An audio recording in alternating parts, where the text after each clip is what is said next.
What do different layers of roles in SciNote mean?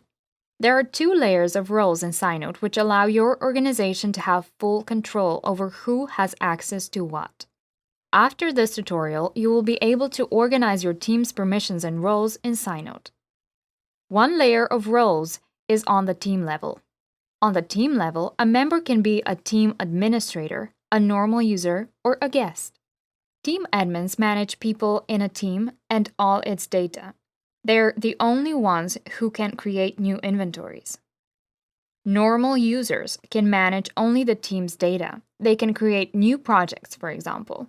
They cannot create new inventories. They may, however, create items within the given inventories.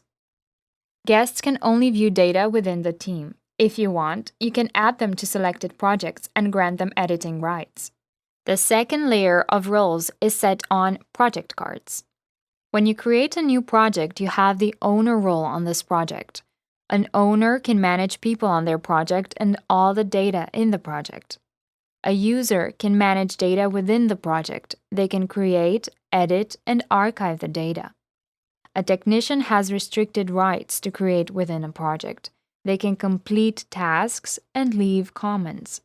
A viewer on a given project can only view the content without any editing rights. To learn even more about SciNote, check the links in the description below.